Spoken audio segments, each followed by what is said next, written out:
ভগবান প্রভাস নদীর তীরে প্রভাস যজ্ঞ করার সংকল্প নিলেন। এদিকে সমস্ত পত্র লিখে ভগবান দেবশ্রী নারদ মুনির হাতে সম্প্রদান করলেন। বললেন, যাও নারদ মুনি, তাড়াতাড়ি করে তুমি নিমন্ত্রণটি সেরে এসো। আমি প্রভাস নদীর তীরে শুরু করব দানব্রত যজ্ঞ, প্রভাস যজ্ঞ।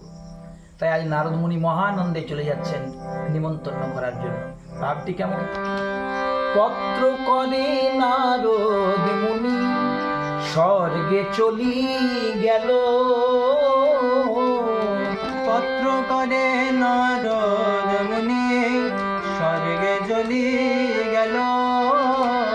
পত্র করে নারদ মুনি স্বর্গে চলি গেল। পত্র করে নারদ মুনি স্বর্গে চলে গেল। স্বর্গে ব্রহ্মাপতি ছিল, তারে পত্র দিল। স্বর্গে ব্রহ্মাপতি ছিল, তারে পত্র দিল। স্বর্গে ব্রহ্মাপতি ছিল, তারে পত্র দিল। স্বর্গে ব্রহ্মাপতি ছিল, তারে পত্র দিল। হেন ব্রহ্মা করে পত্র দিয়া বিষ্ণু করে দিল। ব্রহ্মা করে পত্র দিয়া বিষ্ণু করে দিল।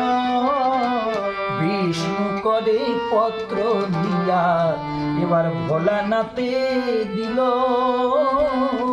বিষ্ণু করে পত্র দিয়া এবার ভোলানাথে দিল। ভোলা নাচিতে লাগিল। ভোলা নাচিতে লাগিল। নেমন্তন্নের পত্র পেয়ে ভোলা নাচিতে লাগিল। নিমন্ত্রণের পত্র পেয়ে ভোলা নাচিতে লাগিল। নেমন্তন্নের পত্র পেয়ে ভোলা নাচিতে লাগিল। নিমন্ত্রণের পত্র পেয়ে